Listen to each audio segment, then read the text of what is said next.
Okay दीदी, ओम शांति। Good evening to everyone. तो हम 1 मिनट साइलेंस से शुरुआत करेंगे। और जो लास्ट टाइम हमने जो देखा था कॉन्ट्रास्ट,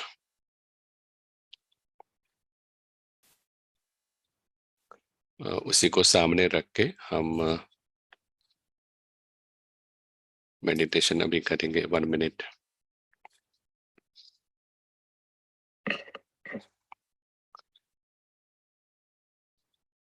सो फर्स्ट स्टेप, पहले स्टेप में हम अनुभव करते हैं कि हम ड्रामा में होते हैं, तो देह भान में है, नाम के भान में है।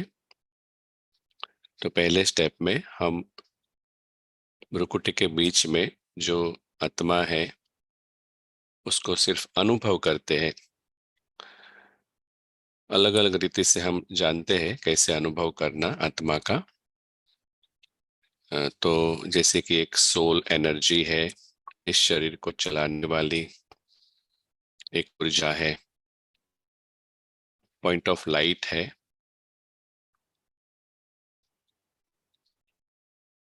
चैतन्य ऊर्जा है।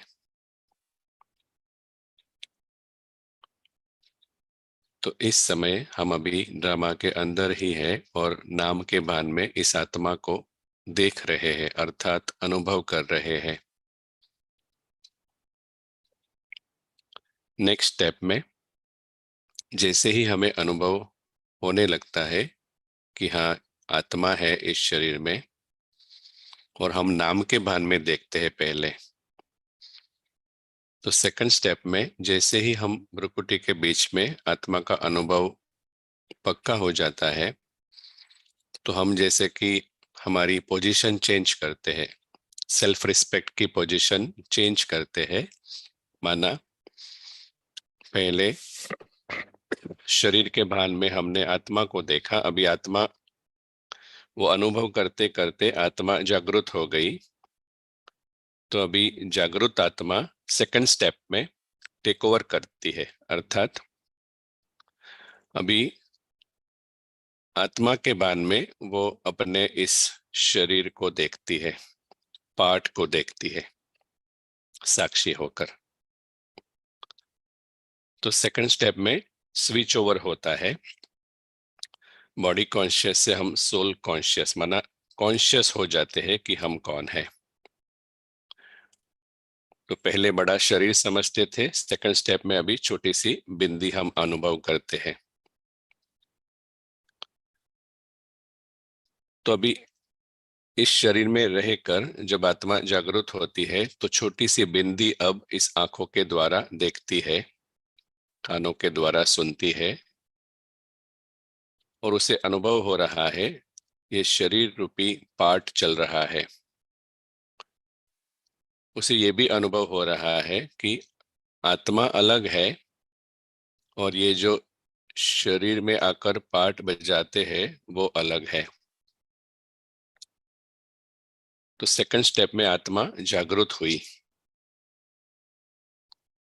अभी इसी जागरूकता से थर्ड स्टेप में ड्रामा के अंदर ही है अभी, और ड्रामा को ड्रामा की तरह वो देखती है। एक जागरूक आत्मा ही ड्रामा को ड्रामा की तरह स्वीकार कर सकती है, अहंकार नहीं स्वीकार कर सकता।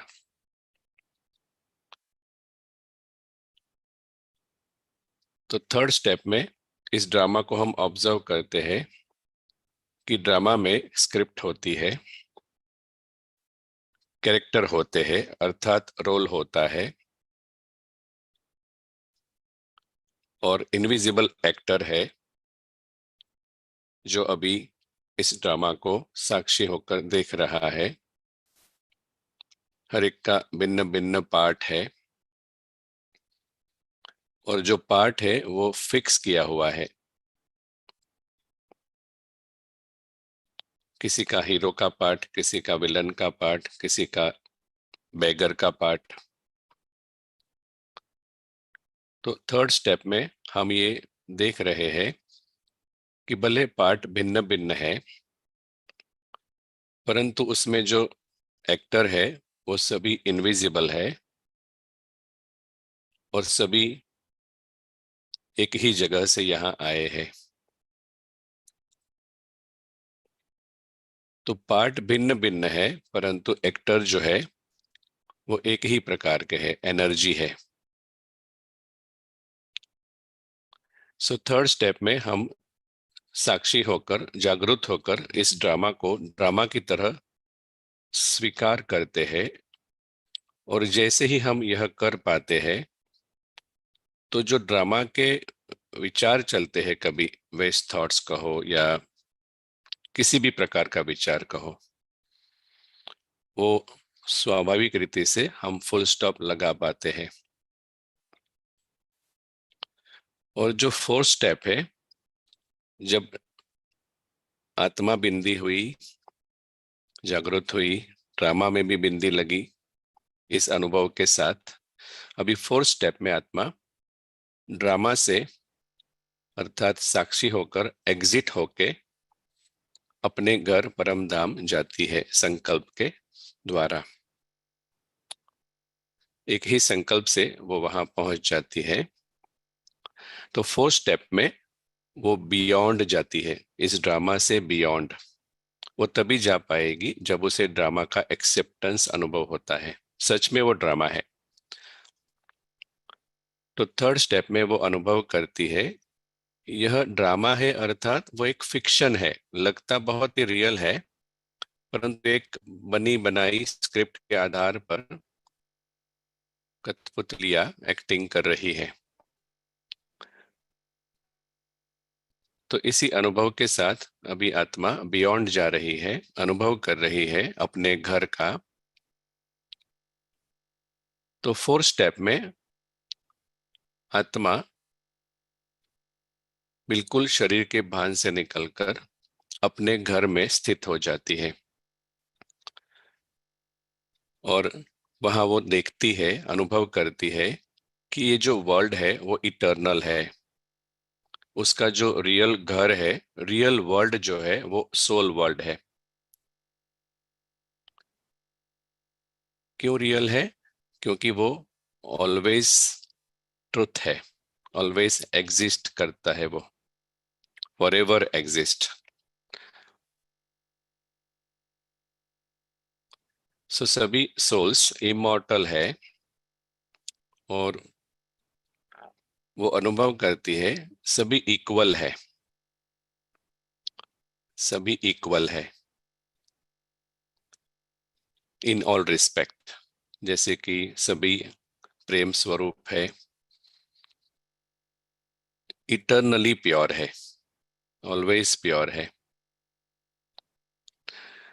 तो इस साक्षी अवस्था में जब वो अपने घर में स्थित है, तो जो सत्य है उस स्वरूप में स्थित हो जाती है और उसे अपनी सुंदरता का, अपनी वंडरफुल रचना का अनुभव होता है कि वो कौन है। फिर उसे अनुभव होता है हर एक फैमिली मेंबर्स इटर्नल है, तो वास्तव में खोने का कोई डर नहीं है, सभी है ही सदा के लिए। तो इस सोल्ड वर्ल्ड में फोर्थ स्टेप में वो अपने को सिक्योर्ड अनुभव करती है, क्योंकि सोल वर्ल्ड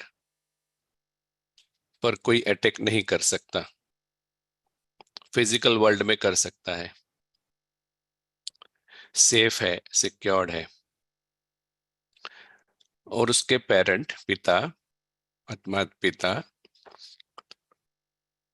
सुप्रीम सोल वहां रहते हैं। और ये जो इटर्नल वर्ल्ड है उसका जो वाइब्रेशन है वो सदा के लिए पीसफुल है। पॉइंट ऑफ लाइट सभी रहते हैं, क्योंकि सभी पीसफुल सोल्स वहां रहते हैं अपने ओरिजिनल फॉर्म में। तो ये जो सोल वर्ल्ड है वो ऑलवेज इटर्नली पीसफुल है। और इसी वजह से जब हम मन से वहां कनेक्ट होते हैं, तो जैसे कि ऐसा कह सकते हैं, आत्मा इस वातावरण में जागृत होती है। जितना वो इस वातावरण में रहेगी, जो फिजिकल वर्ल्ड से सेपरेट है, इक्वालिटी के वाइब्रेशन है, तो उतना वो जागृत होती जाती है और जैसे कि कॉन्शियस होती जाती है। और जब इसी अनुभव से वो वापस इस ड्रामा में अपने पार्ट बजाने के लिए आती है, तो एक भरपूरता की स्मृति से आती है। उसे कुछ चाहिए नहीं, लेकिन एक ही लक्ष्य से आती है कि वो मास्टर दाता है और उसे सबको उसके पास जो इटर्नल खजाना है वो देना है। अच्छा, ओम शांति। ठीक है, तो मे बी 2-3 मिनट किसी को कोई क्वेश्चन है तो ले सकते हैं, ये जो लास्ट हमने सीखा था। नहीं तो हम शुरुआत करते हैं आज के सेशन की। किसी को कुछ शेयर करना है, क्वेश्चन है तो पूछ सकते हैं।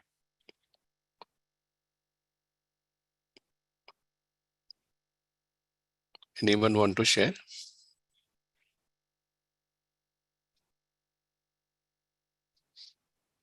अच्छा, तो इस डायग्राम की विशेषता क्या है, इस डायग्राम का एडवांटेज क्या है इस तरह से चित्र सामने रखने से? तो अभी आज हम थोड़ा वो देखते हैं और फिर आगे चलते हैं। तो जब हम पूरा दिन ये कंट्रास्ट याद रखेंगे कि इटर्नल वर्ल्ड है और फिजिकल वर्ल्ड है, तो उसकी डिफरेंस क्या है? आप बता सकते हैं? फिजिकल वर्ल्ड में क्या होता है? वैरायटी होती है, पार्ट है ना, इसलिए वैरायटी होती है। तो यहाँ पर ड्युअलिटी होती है। फिजिकल वर्ल्ड में हमेशा ड्युअलिटी दिखेगी ही दिखेगी, मना अच्छा बुरा सुख दुख, क्योंकि जो चीज टेम्पररी है वो बदलती रहती है, इसलिए वहां वैरायटी क्रिएट होती है ड्रामा अनुसार। और इटर्नल वर्ल्ड है, उसमें इक्वालिटी है, सभी समान है। तो जितना हम बुद्धि से वहां रहते हैं तो इक्वालिटी का जो वाइब्रेशन है वो हम कैच करते हैं, और तभी जाके हम सभी को जैसे समान है उस तरह से देख पाएंगे ड्रामा में आते हैं तब। फिर फिजिकल वर्ल्ड चेंज होता रहता है, फिर उसका एंड है, और इटर्नल वर्ल्ड का शुरुआत ही नहीं है तो एंड भी नहीं है। तो इटर्नल वर्ल्ड हमें सिक्योरिटी का अनुभव कराता है, और फिजिकल वर्ल्ड है वो, अगर हम फिजिकल वर्ल्ड से कनेक्ट रहते हैं मन से, तो वो हमें इनसिक्योरिटी का अनुभव कराता है। फिर और क्या बताएंगे? कोई बताएंगे? थोड़ा इंटरेक्शन आपके हिसाब से और क्या डिफरेंस है? ऑडिबल है वॉइस? आवाज आ रही है हमारी? Yes brother. Okay. Physical world में हम अपने आप को हम जानते नहीं है कि हम आत्मा है। हाँ, जब हम जागरूक नहीं है तो नहीं जानते हैं। Very good point. तो अभी की जो सिचुएशन है वो कैसी है? तो अभी जो दुनिया में लोग हैं उनको लगता है कि ड्रामा ही मेन दुनिया है,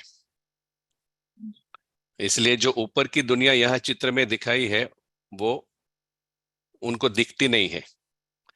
तो जो हम कहते हैं ना आयरन एज, कलयुग, वो डार्कनेस है, इसको घोर अंधियारा कहते हैं ना। तो वो किस लिए, इसका मतलब क्या है? कलयुग घोर घोर अंधियारा।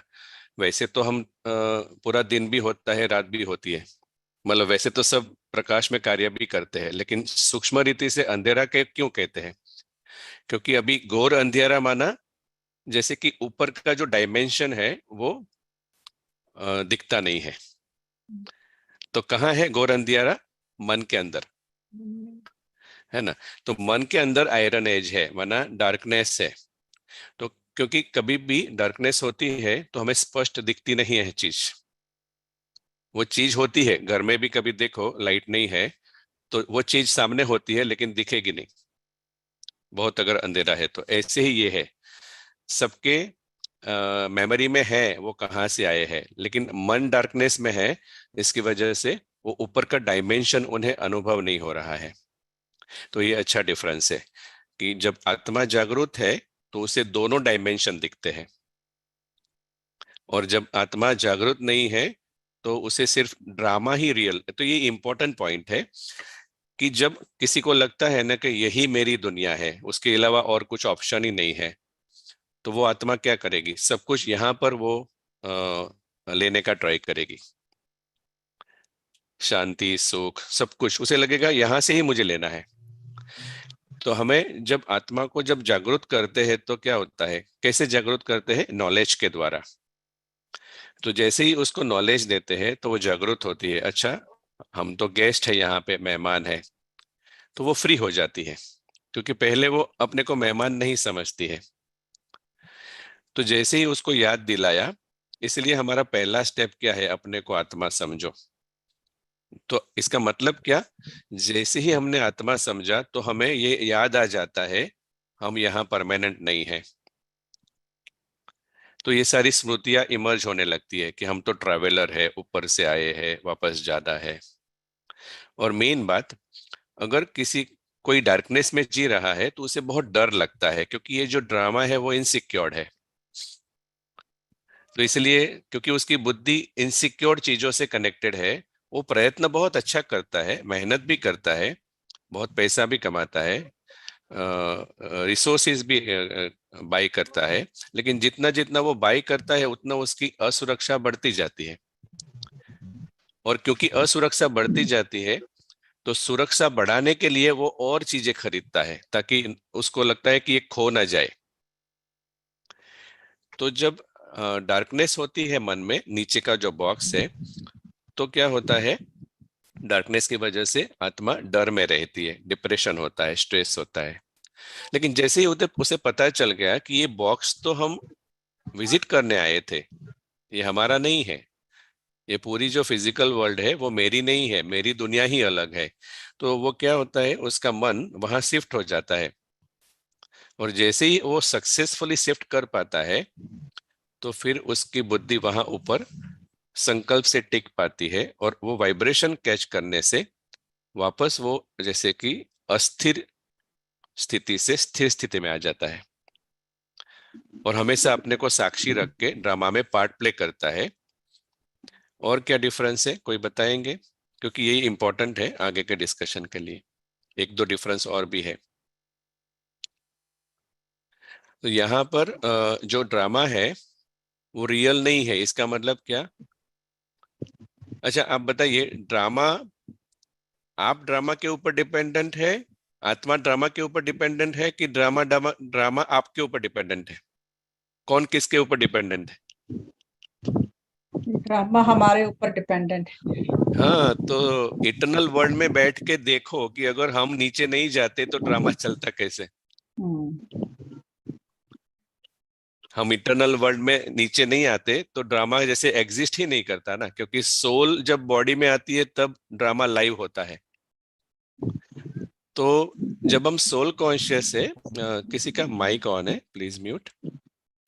तो जब हम सोल कॉन्शियस होते हैं तो ड्रामा हमारे लिए एक्स्ट्रा गिफ्ट हो जाता है।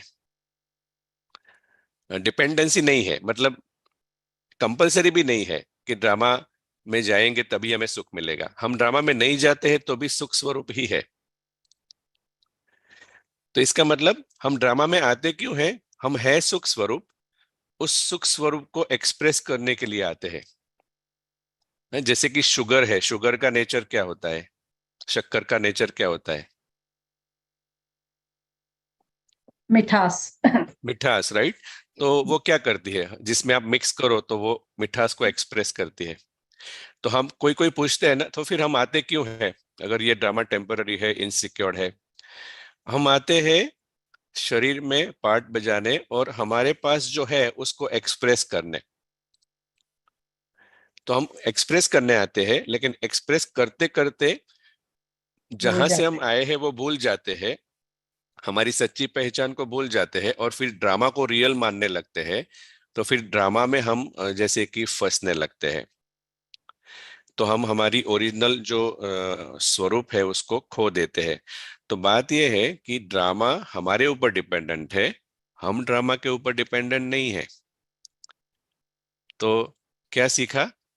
सोल इंडिपेंडेंट एंटिटी है, ये बहुत ही इंपॉर्टेंट स्टेटमेंट है फ्री होने के लिए। मतलब आत्मा आत्मा है, शरीर शरीर है, ऐसे आत्मा आत्मा है, पार्ट पार्ट है। एग्जाम्पल जो नाम से लिया था, प्रीतेश फॉर एग्जाम्पल। तो अभी ये जो आत्मा बोल रही है प्रीतेश के मुख के द्वारा, वो अलग है, लेकिन जो प्रीतेश है वो इस दुनिया का बना हुआ है, तो वो टेम्पररी है। तो प्रीतेश के बान में रहेंगे तो डर लगेगा, क्योंकि टेम्पररी है तो चले जाने का डर लगेगा। लेकिन जैसे ही आत्मा के बान में आएंगे तो सिक्योर्ड हो जाएंगे। तो माना आत्मा ड्रामा से इंडिपेंडेंट है, ये बहुत ही इंपॉर्टेंट है। आत्मा को ड्रामा की वास्तव में जरूरत नहीं है, हम आते हैं लेकिन जरूरत नहीं है, उसकी अस्तित्व के लिए जरूरत नहीं है। मतलब ड्रामा है तो ही हम है, ऐसा नहीं है।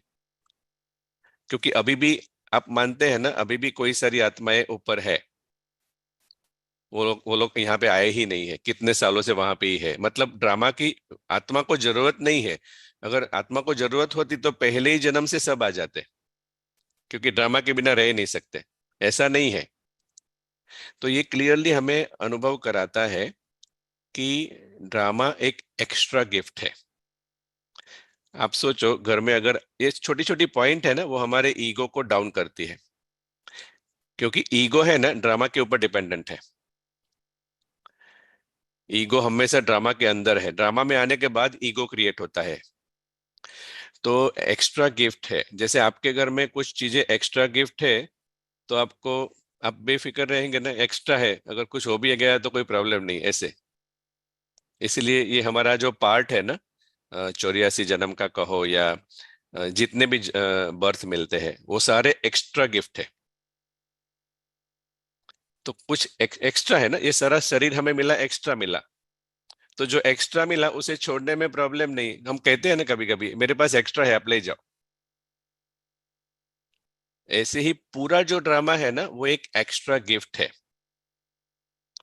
हाँ, तो जैसे क्रिसमस में कहते हैं ना कि सांता क्लॉज गिफ्ट देने आता है, तो ऐसे ही बाबा जो है वो संगम युग पर जो आता है ना, वो कौन सी गिफ्ट देता है? वैसे तो गोल्डन एज की गिफ्ट कहते हैं, लेकिन एक्चुअली पूरा ड्रामा एक गिफ्ट है, वो हमें अनुभव कराता है। पूरा drama, not only golden age. आत्मा के लिए वो एक गिफ्ट है, क्योंकि जब वो यहाँ आती है तभी ये सारी खेल पाल कर पाती है। ठीक है। अच्छा, तो अभी तक हमने समझा कि ये दोनों दुनिया, तो जागृत आत्मा है ना, वो पूरा दिन दो दुनिया को सामने रखेगी, तभी वो फ्री रह पाएगी। ठीक है। ओके। तो इसमें किसी को क्वेश्चन है? नहीं तो हम शुरू करते हैं। और तो ये बेसिकली इस मेथड में इस चित्र को सामने बार बार रखना है, प्रिंट आउट रख के बार बार देखना है उसको, क्योंकि वो हमें स्मृति दिलाता है हम कौन है, कहाँ से आए हैं, हम क्यों आए हैं। ये सारा जो है ना, वो बार बार स्मृति दिलाने में मदद करता है चित्र। ओके, तो अभी वापस एक एग्जाम्पल जो शायद हमने लिया था।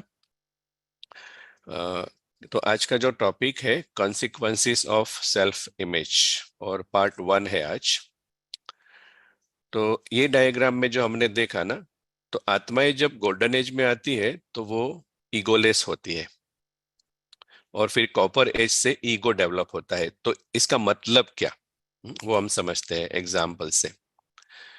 तो आज का सेशन जो है उसमें हम ये समझने वाले हैं, क्योंकि हमको समझना ये है कि अगर हम गलत पहचान से जीते हैं तो उसके कॉन्सिक्वेंसेस क्या है, उसका परिणाम क्या है।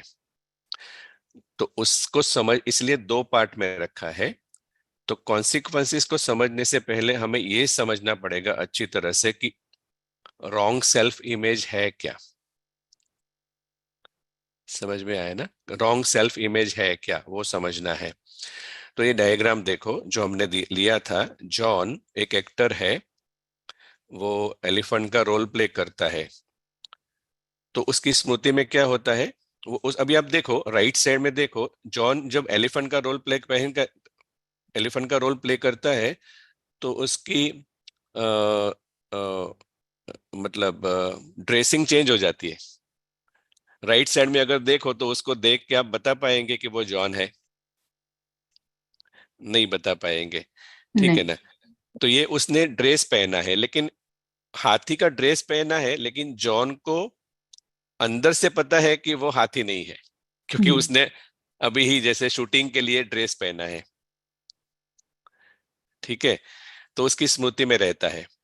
उसी तरह पिछले डायग्राम में जब सोल गोल्डन एज में डेटीज का रोल प्ले करते हैं, किसी का माइक ऑन है, तो उसी तरह जब सोल्स डेटीज का रोल प्ले करते हैं तो आत्मा एक्टर है और उन्हें याद होता है कि ये जो देवी देवता का ड्रेस पहना है ना, वो टेम्पररी है। तो एक्टिंग करते करते आत्मा को अंदर से स्मृति रहती है कि एक्चुअली वो कहाँ से आए हैं। ये देवी देवता का ड्रेस पहना है तो स्टेज पर आए हैं, ड्रामा के स्टेज पर, लेकिन उनकी स्मृति में रहता है वो कहाँ से आए हैं और वो सच में कौन है। तो ये स्मृति बनी रहती है।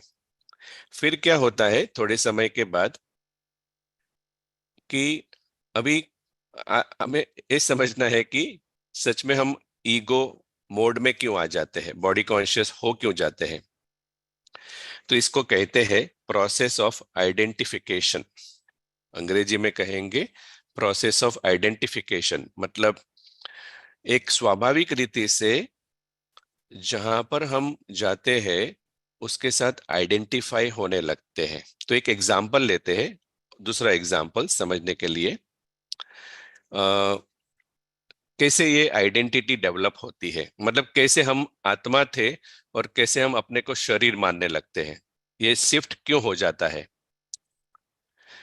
तो जैसे मान लो आप कहीं पर जाते हैं घूमने, कोई फ्रेंड के वहाँ, रिलेटिव के वहाँ, और मान लो उनका घर बहुत अच्छा है, सब कुछ बहुत बहुत अच्छा है, तो आप ऑब्जर्व करेंगे, एक हमारा स्वभाव होता है कि हम देखते हैं तो फिर वर्णन करेंगे, अरे ये तो बहुत अच्छा है, आपका घर तो बहुत अच्छा है, ये तो बहुत ही सुंदर है। आप वर्णन करेंगे, राइट।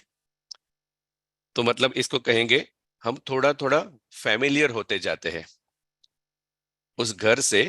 हम फैमिलियरिटी बढ़ती है, ये अंग्रेजी में शब्द अच्छा है, फैमिलियरिटी। मतलब थोड़ी ऐसा लगता है कि हाँ अब ये घर हमने देखा हुआ है, तो ऐसे फैमिलियरिटी बढ़ती है। तो ये पहला स्टेप होता है फैमिलियरिटी, उससे हम फैमिलियर होते हैं।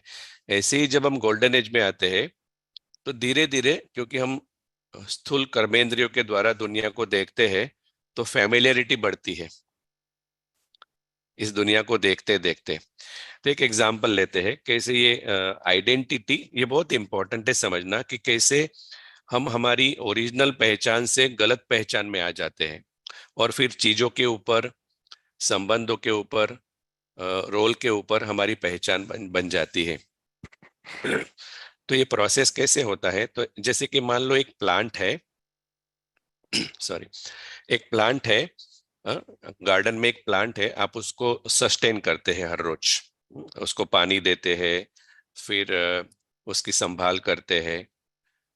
तो पहले आप क्या करते हैं, प्लांट को सस्टेन करते हैं, मतलब रोल प्ले करते हैं प्लांट को संभालने का, ठीक है ना।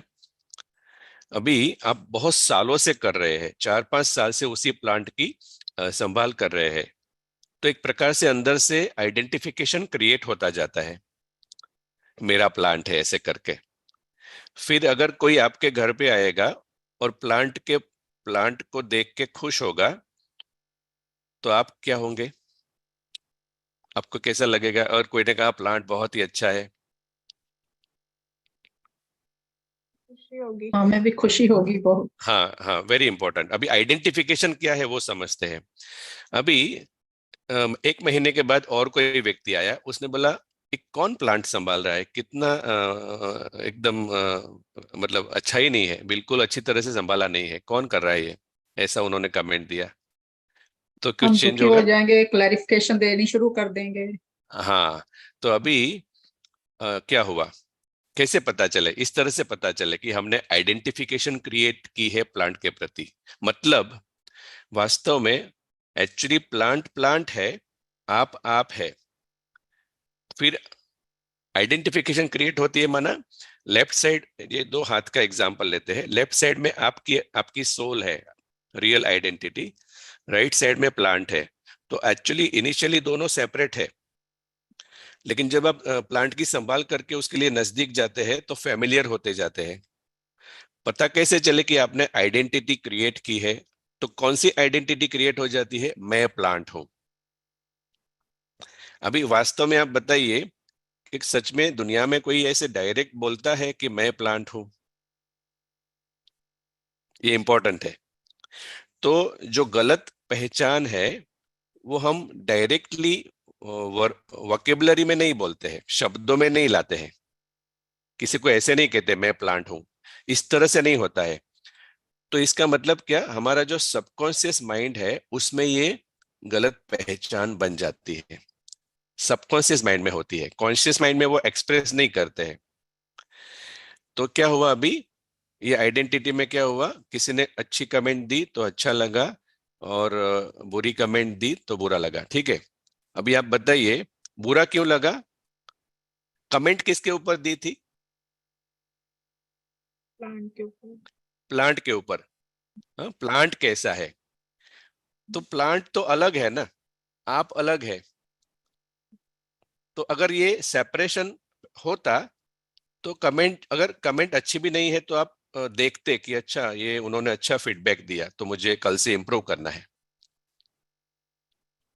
लेकिन क्योंकि आइडेंटिफाई हो गए ना कि मेरा प्लांट है, और आई एम मेरा प्लांट करते मैं प्लांट हूं, ऐसा हो गया। प्रूफ क्या है? पता कैसे चले मैं प्लांट हूं? ये पहचान बन गई है।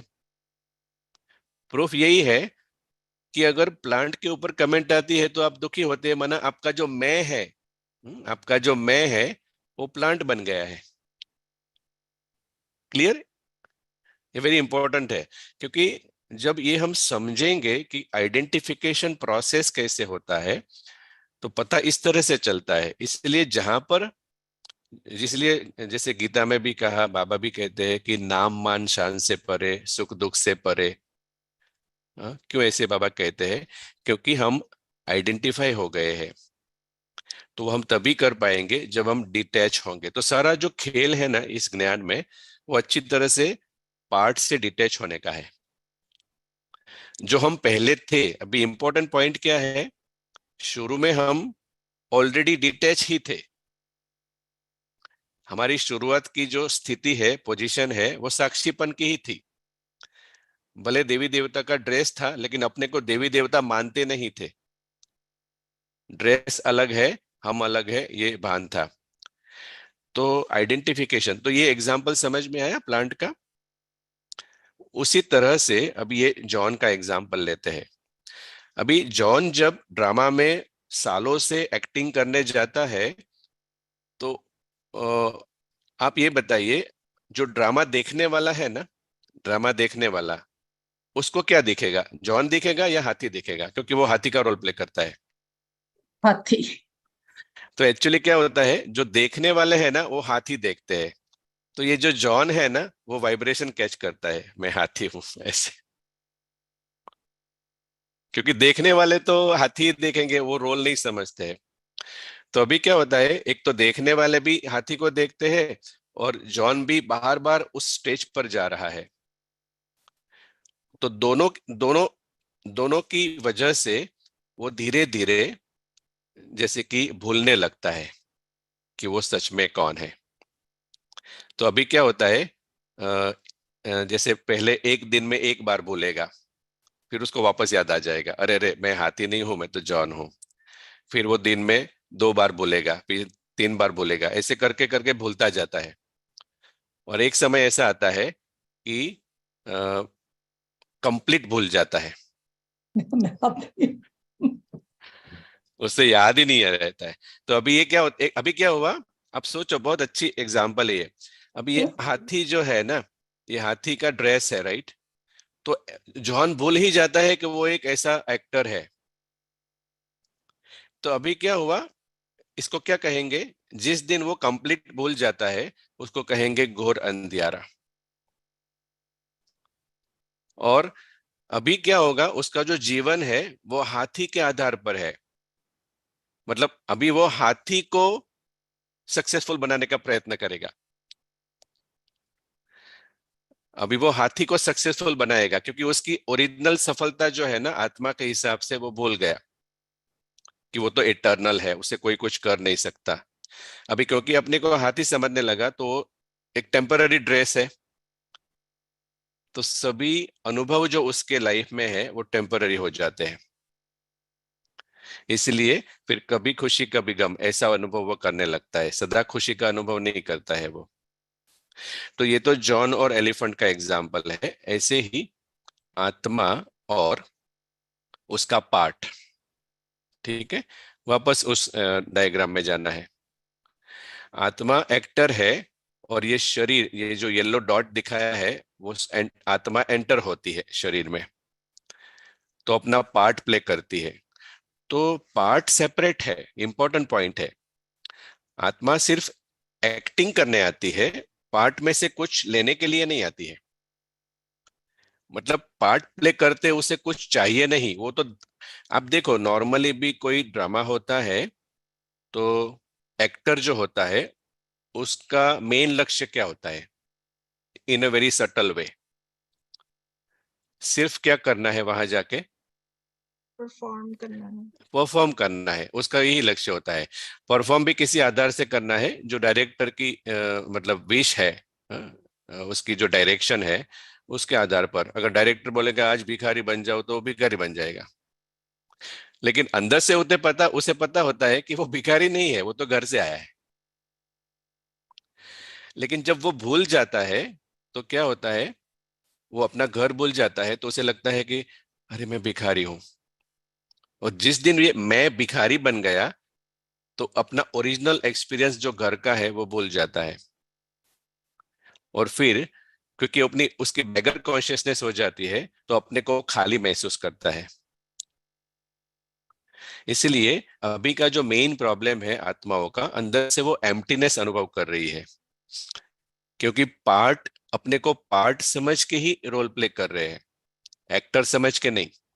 तो अभी हम डिस्कस कर रहे थे एक्टर, जो सच में अगर एक्टर कॉन्शियसनेस में हम आते हैं ना तो हम बहुत ही फ्री रहेंगे। इवन मान लो कि पार्ट में कुछ गड़बड़ चल रही है, एग्जाम्पल अभी मान लो कि पार्ट है, पार्ट माना ये शरीर, मानो कि उसकी हेल्थ अच्छी नहीं है, तो अगर एक्टर कॉन्शियसनेस में होगा ना वो क्या करेगा, वो समझेगा कि ये अभी अच्छी हेल्थ नहीं है, उसकी भी एक्टिंग करनी है। कभी कभी फिल्म में भी दिखाते हैं ना, एक्सीडेंट हो गया, बीमार हो गए, लेकिन आप सोचो जब आप फिल्म देखते हैं, उसको कोई एक्टर को बीमार होते हुए दिखाते हैं, उसका एक्सीडेंट भी हो गया दिखाते हैं, मर भी गया ऐसा दिखाते हैं, लेकिन आप जब ऑडियंस में होते हैं तो आपको क्या गारंटी होती है, वो एक्टर सच में मर गया?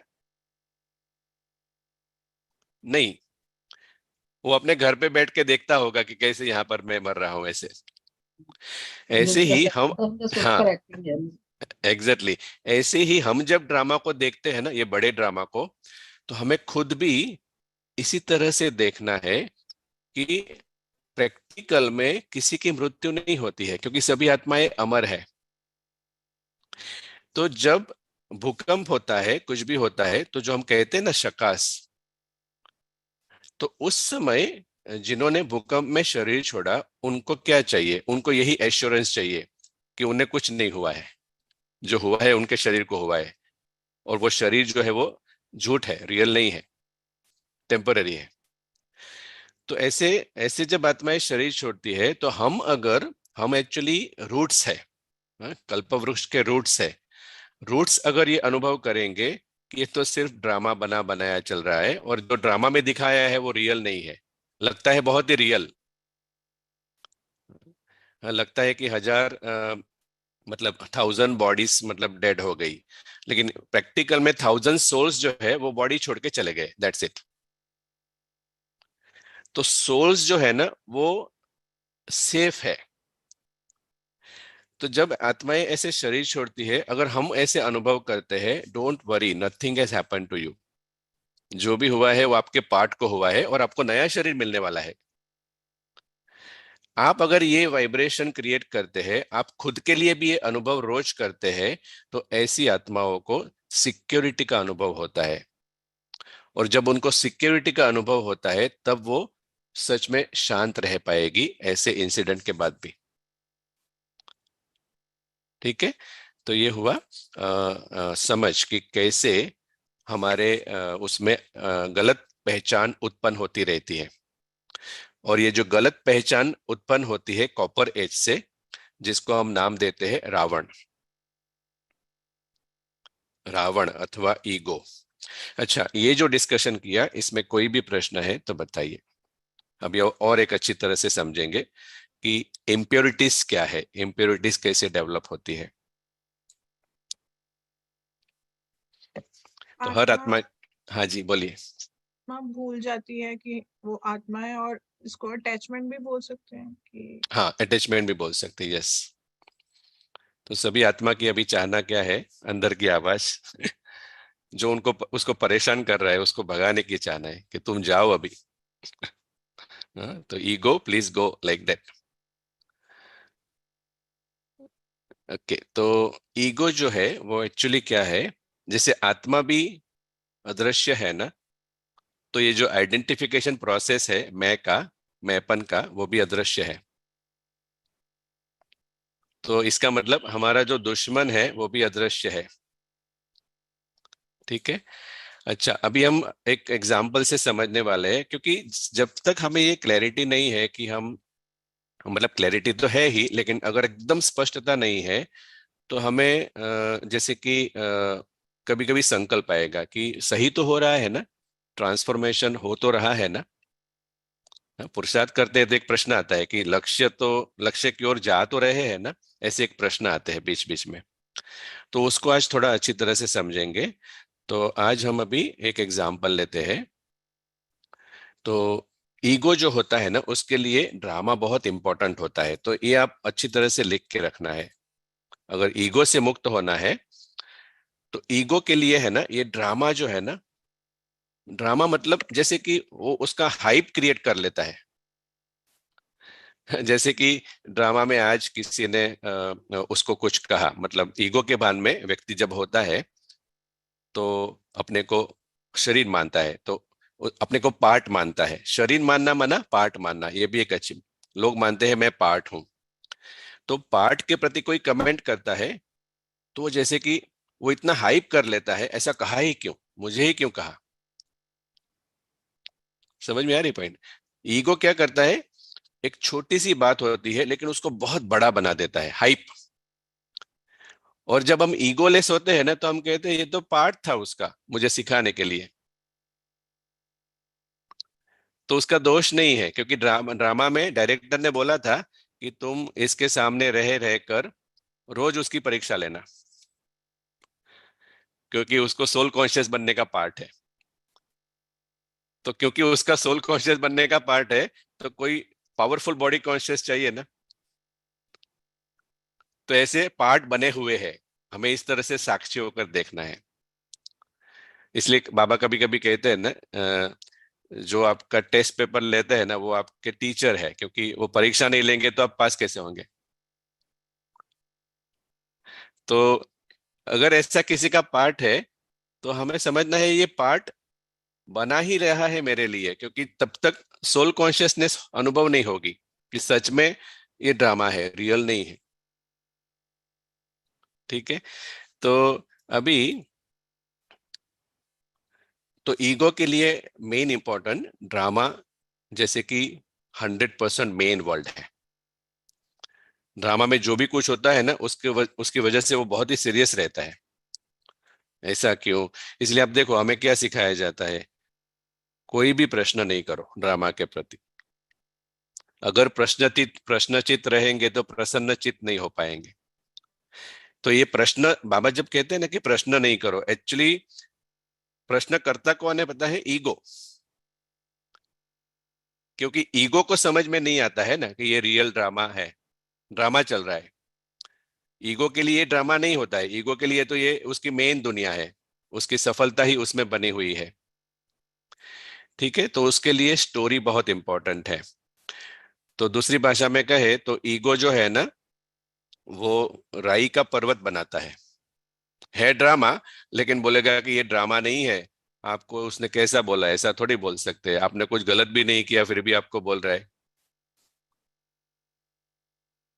तो आपको क्या करना है, आपका पार्ट क्या है, आपका पार्ट है सोल कॉन्शियस रहने का उस समय।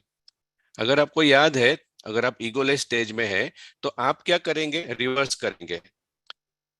ईगो जो है, हमारे अंदर का जो ईगो है वो ड्रामा की वैल्यू को बढ़ाएगा, और पुरुषार्थ जब हम करेंगे तो हम कहेंगे नहीं, nothing matters in the drama, ऐसे।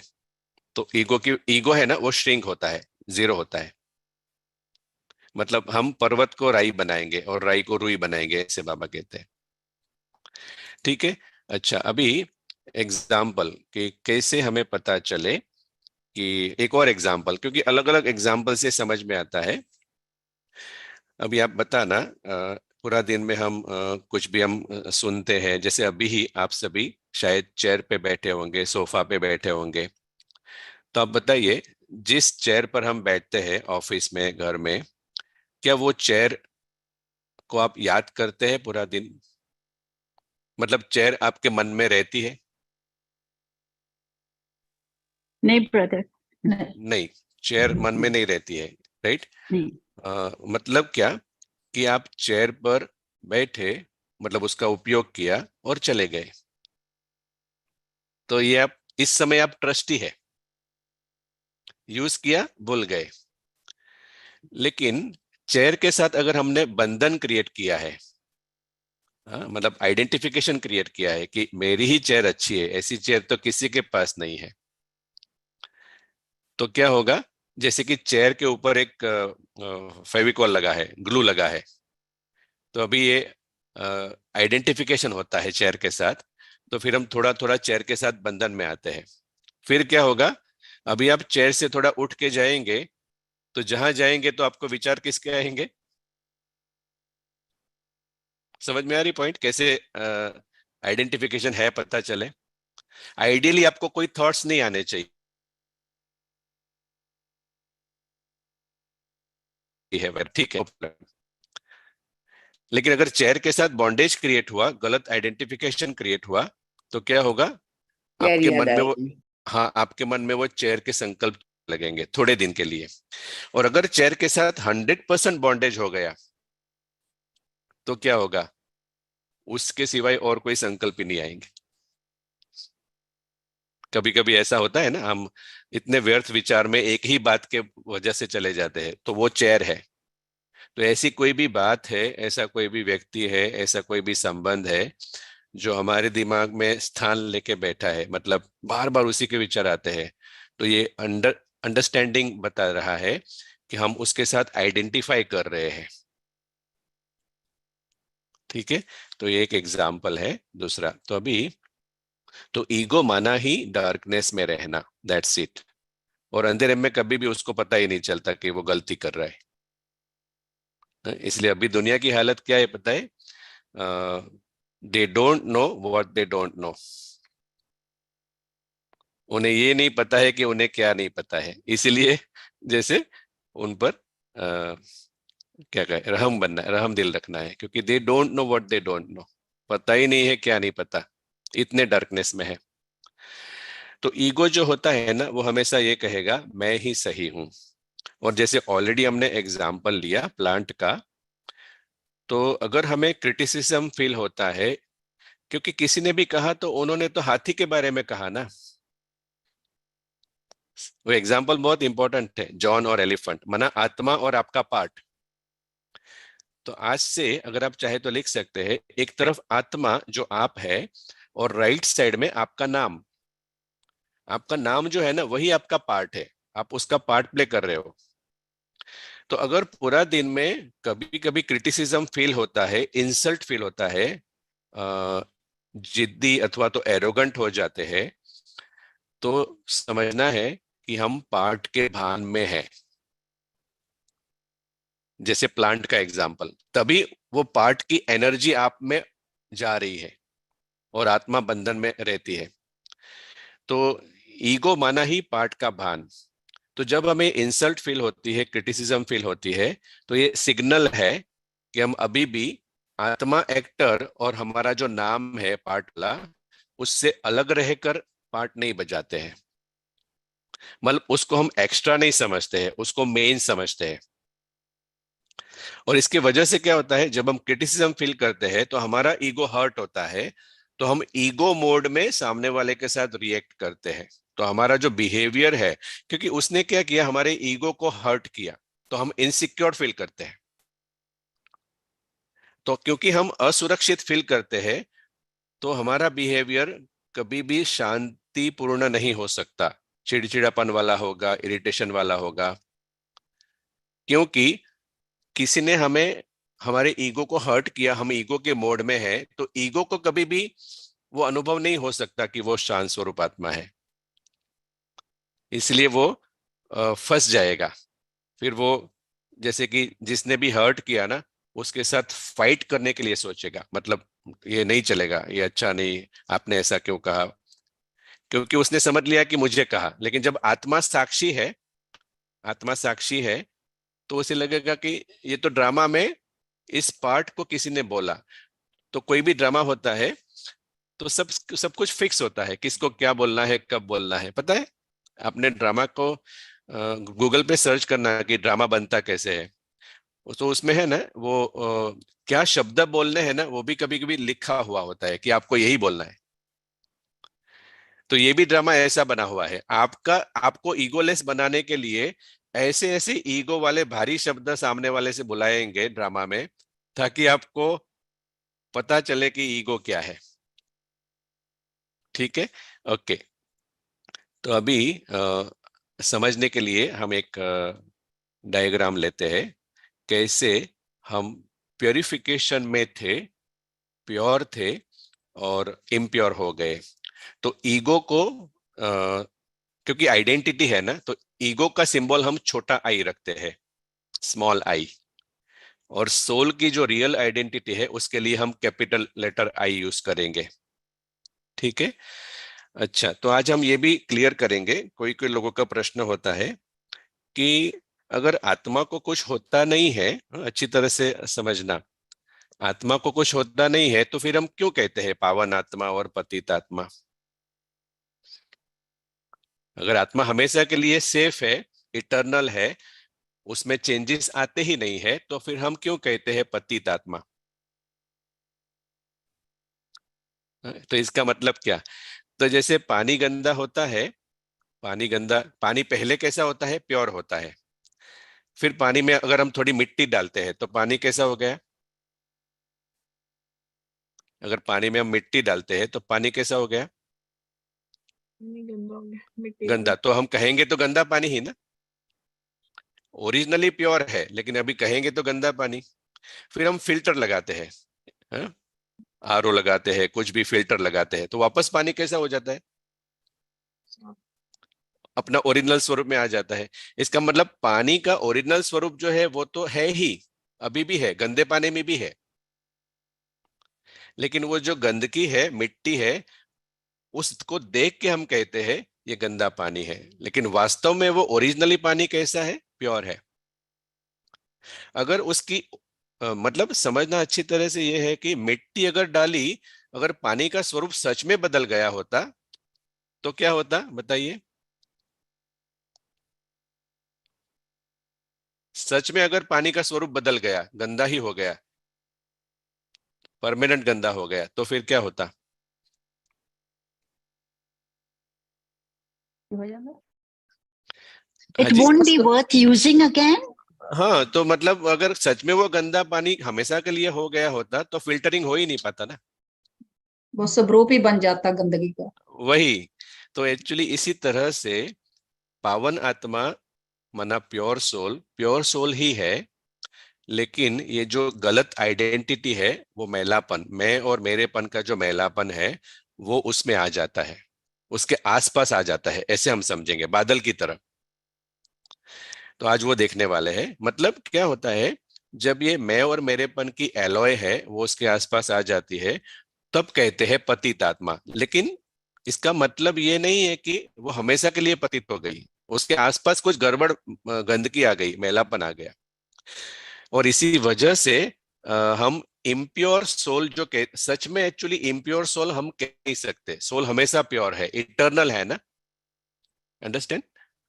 लेकिन हम पार्ट में आते हैं ना, इसलिए हमें ये बोलना पड़ता है कि इम्प्योर सोल। बाकी प्रैक्टिकल में every soul is eternally pure. Eternal मतलब इवन ड्रामा में जब है तब भी प्योर ही है, लेकिन उसके आसपास जो मैलापन है ना, उसकी वजह से उसको ये प्योरिटी का अनुभव नहीं होता है। ठीक है, तो अभी आगे का जो एग्जाम्पल है, अहंकार जो है ना, मतलब गलत पहचान में गलत स्मृति ऐसे कहेंगे। जैसे ऐसे तो जॉन, बच्चे तो भूल जाते की करिए। हाँ, जैसे जॉन भूल जाता है, 100% भूल जाता है कि वो जॉन है। तो ये विस्मृति जो है ना, विस्मृति, उस विस्मृति की स्थिति को कहते हैं ईगो। हाँ, इस विस्मृति की अवस्था में जो कर्म करता है उसको ईगो कहते हैं। इसलिए कभी कभी बाबा कहते हैं ना, माया सुनती है। हम्म, हाँ, कहते हैं ना मुरली में बाबा, माया भी सुनती है। इसका मतलब बाबा ऐसा क्यों कहते हैं पता है? क्योंकि हो सकता है हम हमारे नाम के भान में सुन रहे हैं, आत्मा समझकर नहीं सुन रहे हैं। तो जब नाम के भान में सुन रहे हैं तो ये विस्मृति है। तो जब ऐसा होगा, हमारे भी होता है, सबका होगा। तो जब हम विस्मृति में सुनते हैं ना, तो माया सुनती है, ईगो मुरली सुनता है, ऐसे। क्लियर? ओके। तो अभी हमारी जो शुरुआत की स्थिति है हर एक आत्मा की, वो प्योर है। जैसे ऑलरेडी हमने देखा आज कि परम धाम से शुरू होती है जर्नी। तो उस प्योर अवस्था में कैपिटल आई माना जो जैसे थे वैसे उस स्मृति में है। जब आत्मा विस्मृति में है ना, तब भी आत्मा तो प्योर ही है, लेकिन वो विस्मृति में है, इसलिए प्रॉब्लम है। जैसे कि आपके घर में कहीं पर आपने चाबी रखी थी लेकिन आप भूल गए, तो चाबी तो वहां पर ही है जहां रखी थी, लेकिन आप भूल गए, वो प्रॉब्लम है। चाबी सच में खो नहीं गई है।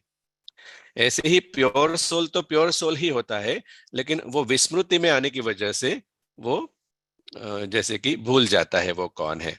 अच्छा, तो ये डायग्राम से अभी अभी हम क्या कर रहे हैं, प्रॉब्लम क्रिएट कैसे हुआ। ये आइडेंटिफिकेशन का प्रॉब्लम क्रिएट कैसे हुआ, एक बार हम समझेंगे कि रोग आया कैसे, तो फिर हमें रिटर्न जर्नी से उसको भगा देंगे। जैसे कभी कभी घूमने जाते हैं तो पता होता है इस रास्ते से गए थे ना, उसी रास्ते से वापस आना है। तो हम जिस रास्ते, अब हमने कौन सा गलत रास्ता लिया वो हमें समझना पड़ेगा, तब हम गलत रास्ते को छोड़ पाएंगे। तो इनिशियली हम सभी सोल वर्ल्ड से आते हैं। फिर क्या होता है, कॉपर एज के बाद, वो जो हमने ऑलरेडी डिस्कस किया प्लांट का एग्जाम्पल, तो हम धीरे धीरे अपने को शरीर के साथ आइडेंटिफाई करते हैं। और ये छोटा आई जो है ना, अभी एग्जाम्पल लिया शरीर का, जैसे जॉन एलिफेंट का था, जॉन एलिफेंट का। तो स्लोली, एकदम बहुत ही ये स्लो प्रोसेस है, एकदम धीरे धीरे हमारी सबकॉन्शियस माइंड में ये गलत पहचान क्रिएट होती जाती है, पता ही नहीं चलता है। तो ये एग्जाम्पल है जॉन कॉपर एज के, एग्जाम्पल से अच्छा रहता है, इसलिए जॉन कॉपर एज के पहले दिन से थोड़ा भूल गया कि वो कौन है। ज्यादा नहीं बोला, थोड़ा बोला। मान लो एक दिन में एक बार भूल गया, तो ये छोटे आई का जन्म हुआ। ये हुआ ईगो का बर्थ डेट, कॉपर एज का पहला दिन ऐसे कहेंगे। वैसे तो सतयुग के पहले दिन से ही वो डेवलप होता है, लेकिन वो बहुत धीरे धीरे होता है, इसलिए हम कहते हैं कॉपर एज। तो अभी क्या हुआ, जॉन पहले दिन समझा कि मैं जॉन नहीं हूं, हाथी हूं, लेकिन पूरा दिन में एक बार, ज्यादा नहीं।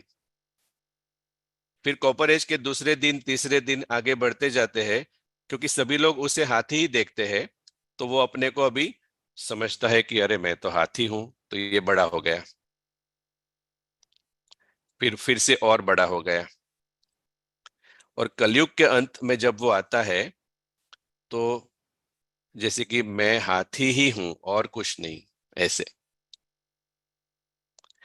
बीच में क्या होता है, कॉपर एज के बीच में क्या होता है, इसलिए देखो कॉपर एज में ड्युअलिटी है। कलयुग में संपूर्ण दुख धाम कहते हैं, लेकिन कॉपर एज में मतलब अच्छा भी दिखाया है कुछ। क्योंकि कभी हम अच्छी सही आइडेंटिटी में होते हैं, कभी जॉन जागृत हो जाता है, कभी जॉन सो जाता है। तो अभी क्या हुआ, ये एक एग्जाम्पल लिया कैसे शरीर के भान में आने की वजह से फाइनली हम अपने को पार्ट समझने लगते हैं। तो ये भी हमने अच्छा पाया, जब भी मुरली में शरीर शब्द आता है ना, तो उसको पार्ट में कन्वर्ट करो। अशरीरी बनो, माना पार्ट लेस बनो। ठीक है, तो ये एग्जाम्पल एक आइडेंटिटी का हुआ। फिर और कौन सी आइडेंटिटी डेवलप हुई, ये तो पार्ट के आधार पर, फिर हमारे आइडियाज के आधार पर, फिर संबंध के आधार पर, फिर चीजों के आधार पर। हाँ, तो ये जो दो हाथ का एग्जाम्पल लिया ना, हम धीरे धीरे क्या होते गए, पहले तो अपने को पार्ट समझ लिया, तो अभी कंप्लीटली भूल गए, लॉक हो गए। अभी पार्ट समझ के हम दुनिया को देखते हैं, तो अभी हमें दुनिया रियल लगती है, तो जॉब के प्रति आइडेंटिफिकेशन, घर के प्रति आइडेंटिफिकेशन, संबंध के प्रति आइडेंटिफिकेशन। इस स्थिति में क्योंकि हम लॉक हो गए ना, हमें याद ही नहीं है हम कौन है। तो अभी जैसे सबसे बड़ा प्रॉब्लम क्या हुआ, कौन बताएगा, कौन से दिन से प्रॉब्लम शुरू हुआ? जब हम समझते हैं कि सब कुछ मेरा है ना, जब हम समझते हैं, जिस दिन से आप 100% समझने लगे कि मैं हाथी हूं, एक बार वो हाथी समझने लगे ना, फिर और सारी विकार आने लगे। हम क्यों इतना समझ रहे हैं, इसलिए समझ रहे हैं कि जहां पर मेन प्रॉब्लम शुरू हुआ ना, अगर आप उसको करेक्ट करेंगे ना, तो सारे विकार चले जाएंगे। अलग अलग विकार पे काम करेंगे तो नहीं होगा, क्योंकि मेन प्रॉब्लम ये हुआ, जॉन अपने को हाथी समझने लगा। इसलिए आप देखो मुरली में बाबा यही मेन पॉइंट याद कराता है, अपने को आत्मा समझो, शरीर नहीं। इसका मतलब अपने को जॉन समझो, एलिफेंट नहीं। इसका मतलब अपने को एक्टर समझो, ये नाम वाला जो पार्ट है ना, वो नहीं। अगर इसको हम करेक्ट करेंगे ना सच्ची तरह से, तो नेचुरली हमारा जो बिहेवियर है वो ईगो लेस ही होगा उस सेकंड्स के लिए। वो कर्मातीत अवस्था है, जिस सेकंड्स में हम सच में याद आ जाता है कि अच्छा एक्टर हूं मैं, उस सेकंड आप सिक्योर फील करते हैं। और क्योंकि आप सिक्योर फील करते हैं, तो आपका बिहेवियर पीसफुल हो जाता है। इस तरह से एक्चुअली क्रोध डिसअपियर होता है। बाकी क्रोध नहीं, ईगो है ना, बिना गुस्सा किए रह नहीं सकता, याद रखना। क्योंकि उसको गुस्सा आता ही इसलिए कि उसका कोई मानता नहीं है ड्रामा में। ठीक है, अभी देखो ये क्लियर हुआ सबको, किसी को पूछना है कुछ? अभी 5 मिनट और लेंगे, ज्यादा नहीं। प्रोसेस ऑफ इम्प्योरिफिकेशन, प्योरिफिकेशन नहीं, हमने इम्प्योरिफिकेशन का प्रोसेस समझा। तो अभी जब ये आपकी गलत पहचान बढ़ती गई, मना जॉन जैसे हाथी समझने लगा, तो इन पैरेलल क्या होने लगा, सॉरी पैरेलल में क्या होने लगा, अभी कैपिटल आई कम होने लगा। ये दोनों स्लाइड कैसे समझना है, जैसे जैसे हाथी समझने लगा, तो वो क्या होने लगा, अपने को जॉन बोलने लगा। तो प्रॉब्लम क्या हुई, ईगो बढ़ गया, ईगो बढ़ गया, और उसकी जो सही पहचान है वो क्या हो गई, छोटी हो गई। क्लियर हुआ सबको? तो इस स्थिति को बाबा दो कला कहते हैं। ये दो कला की स्थिति है, जिसमें हमको थोड़ा थोड़ा याद है हम कौन है। ठीक है, अच्छा ये एक एग्जाम्पल लिया अभी। तो एक्चुअली अभी इम्प्योरिफिकेशन कैसे हुआ, हम प्योर थे, और कॉपर एज के बाद गलत आइडेंटिटी बढ़ती गई, जैसे कि अभी डिस्कशन किया। तो इस डायग्राम में आप देखना अभी क्या हो रहा है। तो अपने को फिर हम पुरुष समझने लगे, अपने को स्त्री समझने लगे, अपने को डॉक्टर समझने लगे, अपने को प्रोफेशन समझने लगे, अपने को मदर समझने लगे, अपने को फादर समझने लगे। हम तो सोल थे। शिवानी बहन बहुत अच्छा कहते हैं, I am filling the blanks. उसमें एक ही जवाब आ सकता है, वो है सोल।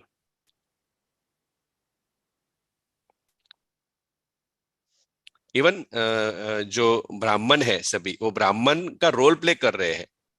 आइडेंटिटी क्रिएट नहीं होनी चाहिए। ब्राह्मण की भी आइडेंटिटी क्रिएट हो गई तो ब्राह्मण को कुछ कोई कहेगा तो भी उसको इंसल्ट फील होगा। तो ये पता इसी तरह से चलता है कि हमारी आइडेंटिटी है ही कि नहीं। कोई भी कुछ कमेंट करेगा, अगर हमें दुख हो गए, तो समझो कि आइडेंटिटी हो गई है। ठीक है, ओके। तो अभी प्रोसेस क्या हुआ, ये जो व्हाइट है ना, व्हाइट, हम अच्छी तरह से समझ रहे हैं हो क्या रहा है। आपने सुना है कभी मुरली में बाबा कहते हैं सारा लाइट और डार्कनेस का खेल है, सारा सुख दुख का खेल है, सारा प्रेम नफरत का खेल है। मतलब जब हम सही पहचान में है तो प्रेम का खेल है। तो उस समय क्या है, प्रेम की लाइट है, सुख की लाइट है। तो ये जो बैकग्राउंड में दिखाया है वो 16 कला जो कहते हैं ना, 16 कला संपूर्ण, मतलब 100% आप स्मृति में है। तो 100% आप स्मृति में है, इसलिए बैकग्राउंड में यहां पर लाइट दिखाई है। फिर राइट साइड में छोटा सा वो हाथी वाला प्रॉब्लम हुआ, अपने को हाथी समझने लगा, माना अपने को पार्ट समझने लगा। तो ये आप जो कर्व देख रहे हैं ना, वो ब्लैक, माना वो अंधेरा आया, आत्मा के आसपास अंधेरा आया। जैसे पानी गंदा हुआ ना, ऐसे ये मैलापन आया। और फिर धीरे धीरे आइडेंटिटी बढ़ती गई तो ये अंधेरा बढ़ने लगा। दिखाई दे रहा है आपको अंधेरा? ये सारा खेल अंदर चल रहा है, बाहर तो उजाला ही है। बाहर तो उजाला भी है, रात भी होती है, लेकिन ये मन के अंदर। फिर क्या हुआ, अलग अलग प्रकार की गलत पहचान बढ़ने लगी। तो ये छोटे छोटे जो आई है ना, इसको हम कहेंगे फॉल्स आइडेंटिटी। हम प्लांट नहीं है, हम अपने को प्लांट समझते हैं। हम पार्ट नहीं है, हम अपने को पार्ट समझते हैं। लेकिन वेरी इंपॉर्टेंट पॉइंट, तो ये सेल्फी है, ये सेल्फी है मन का। तो इंपॉर्टेंट लाइन लिखने जैसी ये है कि ये जो आइडेंटिटीज है ना, गलत पहचान वाली, गलत पहचान वाली, वो हम स्थूल में बोलते नहीं है। मतलब ऐसे बोलते नहीं है कि मैं जॉब हूं, ऐसे बोलते नहीं है, लेकिन वो सबकॉन्शियस माइंड में होती है। तो कैसे पता चले हमारी सेल्फी ऐसी है कि नहीं है? हमारी सेल्फी, मन का फोटोग्राफ, ये छोटे छोटे आई वाला है कि नहीं, कैसे पता चले? तो ये जो गलत पहचान है उसकी वजह से हम जैसे कि अंधेरे में आ जाते हैं। और छोटे छोटे आई क्रिएट होने की वजह से आप देखो, आपका छोटा बड़ा वाला आई है वो अंधेरे में आ गया। देखा आपने, व्हाइट आई के आसपास ब्लैक सर्कल है। तो आत्मा जो व्हाइट है ना, वो अभी भी प्योर है, लेकिन उसके आसपास ये जो छोटे छोटे आई है वो आने की वजह से अंधेरा हुआ है। तो अभी हम एक एक आई को तो भगा नहीं सकते ना, क्योंकि इतना तो टाइम भी नहीं है। तो प्रॉब्लम ये समझना है कि इतने सारी गलत आइडेंटिटी है, इतने सारी गलत आइडेंटिटी है, तो हमें पता नहीं चलेगा, क्योंकि वो तो सबकॉन्शियस माइंड में है। तो पता कब चलता है हमें? रिएक्शन में पता चलता है। कोई व्यक्ति व्यवहार करता है ना, उस व्यवहार से पता चलता है कि वो फॉल्स आइडेंटिटी के वश है कि नहीं। तो ये जो छोटी छोटी फॉल्स आइडेंटिटी है वो हमारे रिएक्शन में प्रत्यक्ष होती है। वैसे स्थूल में हम नहीं कहते हैं कि मैं ये हूं, मैं वो हूं। ठीक है, तो ये हुआ प्रोसेस ऑफ इम्प्योरिफिकेशन। तो आज हम इतना रखते हैं। कोई प्रश्न है तो क्विकली ले लेते हैं, नहीं तो फिर कल आगे सुनेंगे पार्ट 2 में। हमने डायग्नोसिस किया कि अच्छा हुआ क्या। ठीक है,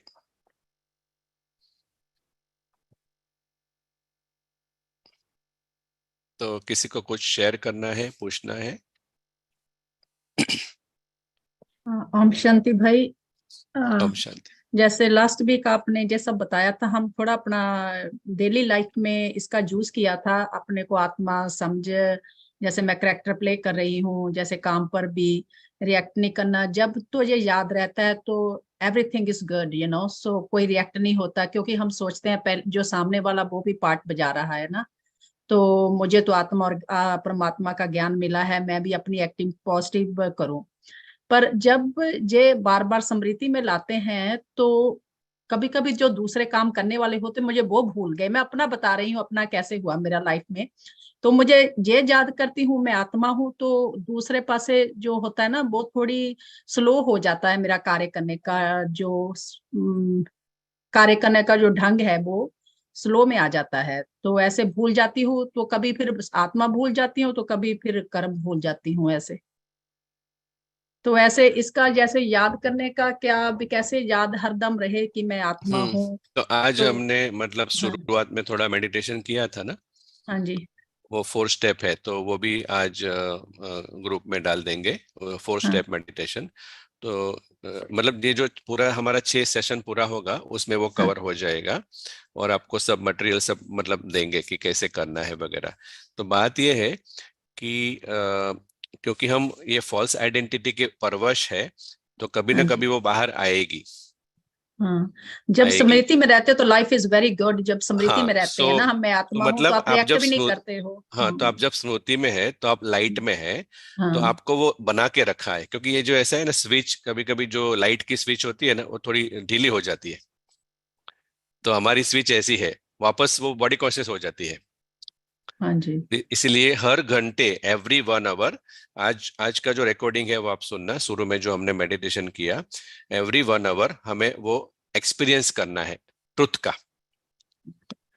तो 1 घंटा करेंगे, हर 1 घंटे में करेंगे तो वो चलेगा, 1 घंटा और चलेगा, 1 घंटा और चलेगा। फिर धीरे धीरे क्या होगा, ये जो डायग्राम है ना वो आज मैं बताया नहीं, लेकिन प्योरिफिकेशन का प्रोसेस शुरू होता है। जैसे आपने बताया ना कि अभी नहीं, थोड़ा थोड़ा तो होता है। तो एक्चुअली क्या हुआ, आपके आपके अंदर वो लाइट बढ़ी, यहाँ पर है कि नहीं, हाँ है। आ, ये लाइट बढ़ी तो ये अभी कैपिटल आई वापस आने लगा, स्मृति बढ़ने लगी तो वो आने लगा। तो ये प्रोसेस है, वो टाइम लगेगा। हाँ जी, वो ऐसे 2 दिन में, 21 दिन में ऐसे खत्म नहीं होगा। लेकिन अगर आप सही क्वालिटी एफर्ट कर रहे हैं तो स्लोली रिवर्स प्रोसेस होगा। जिस तरह से हम बॉडी कॉन्शियस हो गए उस तरह से वापस हम सोल कॉन्शियस होंगे। हाँ।